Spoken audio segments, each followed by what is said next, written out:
Daniel, je veux me séparer. J'ai besoin de vivre d'autres choses. Je sens que je passe à côté de la vie. Le mari rentra du travail, et à peine eut-il franchi la porte que sa femme Anissa courut l'embrasser. Comment s'est passée ta journée, mon amour?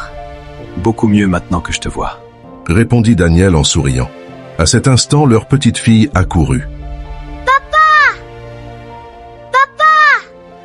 Bonjour, ma petite princesse. Dit-il en la portant avec tendresse. Anissa prit la main de son mari. Mon amour, je veux te présenter quelqu'un. Elle s'appelle Sophia, ma meilleure amie du lycée. Ça fait des années qu'on ne s'était pas vus. Elle est venue en visite et je lui ai dit qu'elle pouvait rester quelques jours chez nous. Bien sûr, avec plaisir. Merci beaucoup, c'est très gentil. Mais le lendemain matin, pendant le petit déjeuner, Sophia commença à semer le doute. Anissa, es-tu vraiment heureuse? La vie sans engagement est merveilleuse. Personne ne te contrôle, personne ne t'exige rien. Tu peux sortir, voyager, rencontrer de nouvelles personnes, sans mari, sans responsabilité. Anissa baissa les yeux et dit « Ça fait longtemps que je ne fais rien de différent. Alors sortons aujourd'hui, il y a une fête ce soir. Juste toi et moi. » Anissa hésita, mais accepta. J'appellerai une babysitter.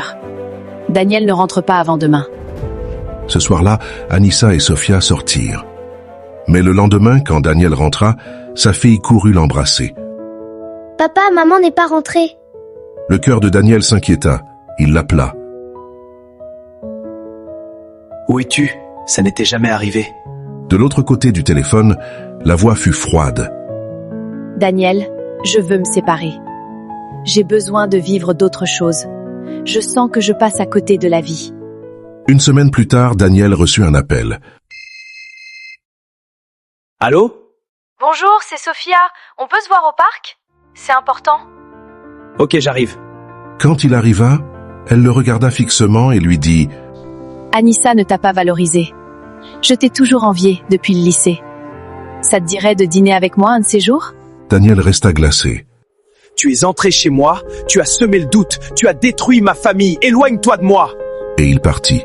Des années plus tard, Anissa enceinte pleurait en silence. Si seulement je pouvais revenir en arrière. De la cuisine, son partenaire actuel criait « Mon café n'est toujours pas prêt, tu ne fais rien correctement !» Parfois, on croit que l'herbe est plus verte ailleurs. Mais tout ce qui séduit ne construit pas nécessairement. L'envie se déguise souvent en amitié, la tentation en liberté, et une décision impulsive peut coûter des années de larmes.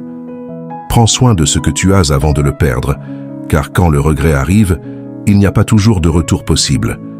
Si cette histoire t'a fait réfléchir, dis-le moi en commentaire, et n'oubliez pas de placer un cœur merci.